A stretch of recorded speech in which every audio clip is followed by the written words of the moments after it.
Hello friends, கவலைப்படாதீங்க மறக்கிறாம். நிச்சயமாக காலம் மாறும். நீங்கள் ரொம்ப பக்கத்தில் வந்துட்டீங்க. இன்னும் ஒரு ஸ்டெப் தான். எங்களுக்குமே வேர்ல்டு கப் அப்படிங்கிறது ரொம்ப ஈஸியாலாம் கிடச்சிடல. தோனி வாங்கி கொடுத்தாரு. அதுக்கப்புறம் நாங்கள் வாங்குறதுக்கு ரொம்ப டைம் எடுத்துக்கிச்சு. அதனால் இதே ஒரு கான்ஃபிடென்ஸோட தொடர்ந்து நீங்கள் இருங்க. உங்களால் நிச்சயமாக முடியும். நீங்கள் ஜெயிச்ச டீமை விட உங்களை பற்றி தான் அதிகமாக பேசுகிறாங்க.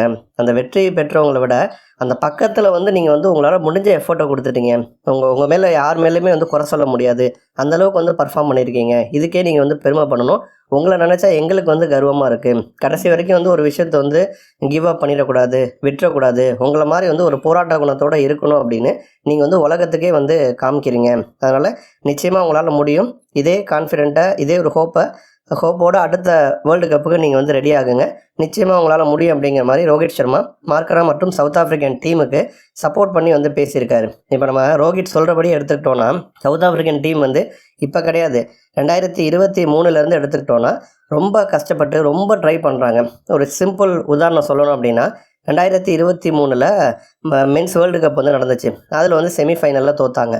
அதுக்கப்புறம் 2024 இவங்க வெஸ்ட் இண்டீஸ் அகைன்ஸ்டாகவும் T20 வேர்ல்டு கப்பில் தோற்றாங்க. ஃபைனலில் போய் தோற்றாங்க. அதுக்கப்புறம் சாம்பியன்ஸ் ட்ராஃபி 2025 பாகிஸ்தான் கிட்ட செமிஃபைனலில் தோற்றாங்க.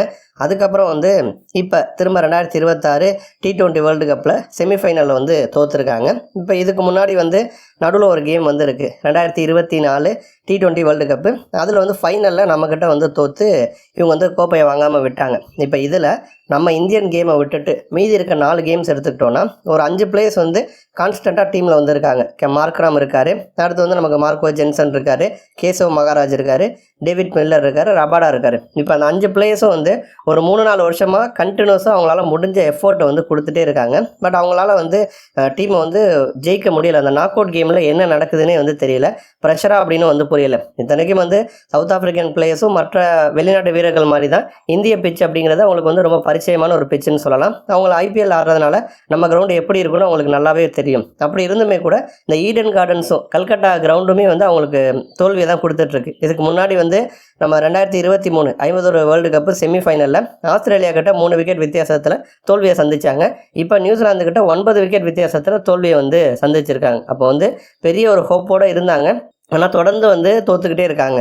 இது இப்போ ஆரம்பித்தது கிடையாது. ABD ஆடினார். அவருடைய காலகட்டத்திலேருந்தே பார்த்தோன்னா ஒரு முக்கியமான வேர்ல்டு கப்லையுமே நியூசிலாந்துக்கிட்டேயோ, பாகிஸ்தான்கிட்டேயோ, ஆஸ்திரேலியாக்கிட்டேயோ, இந்தியாக்கிட்டேயோ இந்த மாதிரி சவுத் ஆஃப்ரிக்கன் டீம் தோற்று போய் பிளேயர்ஸ் கிரவுண்டில் அழுகிறது ரொம்ப எமோஷ்னலாக இருக்குது. இதெல்லாம் பல ஃபோட்டோக்கள் இதற்கு முன்னாடி நம்ம பார்த்துருப்போம். அதே ஒரு ஹிஸ்ட்ரி தான் ரிப்பீட் ஆகிட்டே இருக்குது. ரோஹித் சர்மா சொல்கிற மாதிரி இந்தியாவே கஷ்டப்பட்டு தான் 2வது வேர்ல்டு கப்பை வாங்கணும். பட் சவுத் ஆஃப்ரிக்கா அந்த ஒரு முதல் வேர்ல்டு கப்புக்காக போராடிக்கிட்டே இருக்காங்க. இன்னும் ஒரு வருஷமோ 2 வருஷமோ அவங்க தொடர்ந்து போராட வேண்டியிருக்கு. நன்றி.